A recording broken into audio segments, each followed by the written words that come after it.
the daughter my mother chose to love. My brother is 7.5 years younger to me.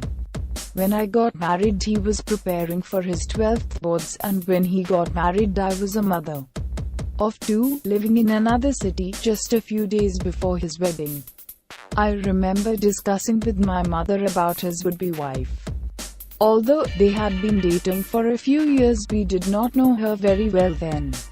I was concerned what the future would hold for them as a couple and for us as family.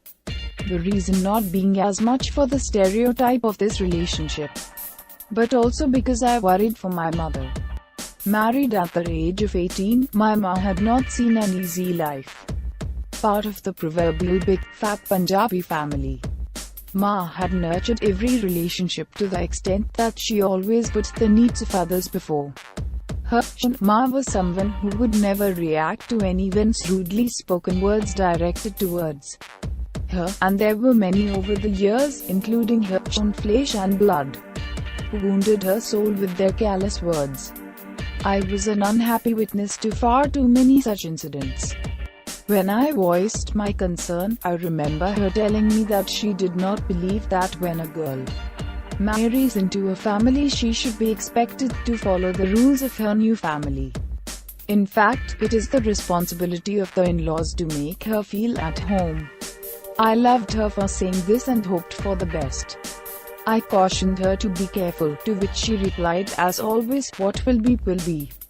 My brother's wedding was a happy and fun affair. After welcoming my sister-in-law into the family, I left for my home in Chandigarh.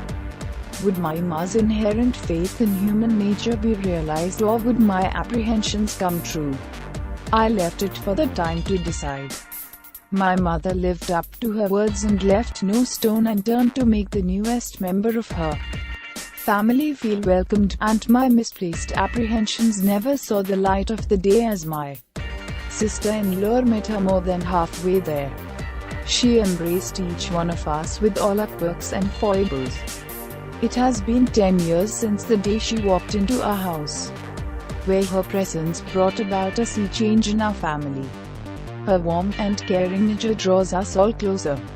She celebrates every small or big milestone in our lives, adding a unique touch and making each of us feel special. Her sparkle and enthusiasm for life leaves everyone who she comes in contact with cheerful and energized. And I no longer worry for my ma, because she worries for her now. She worries for ma's health and her well-being more than me. She worries about ma being overworked and will often call me saying, "The ma needs a break." My mother has always loved to travel to different destinations around the world, but my father, due to various reasons, is not. So my sister-in-law compels my brother to dig deep into his resources to make these sojourns possible. Ma in the recent past has traveled to Dubai, Kerala, Bali and Malaysia with her girlfriends. She stands up for ma, politely rebuffing and putting people in their rightful place without offending them. Ma, on her part, cannot hear a word against her, even from my brother. My dad comes from an old school of thought, and hence once told ma in the early days that he does not approve of my sister-in-law wearing jeans, to which ma had replied, "Ask your daughter to stop first." My mother and her daughter-in-law's relationship is special, and I sometimes feel left out. But not for long, as my sister-in-law quickly draws me back into the fold even before ma realizes. It would be unrealistic if I say these two women do not have any imperfections. They both do. Yet they choose to look beyond petty infractions that would sour their relationship and work towards creating a harmonious environment at home. While growing up, my brother and I, as all siblings do, would often tease each other about who was ma's more loved child, each of us laying claim to that position.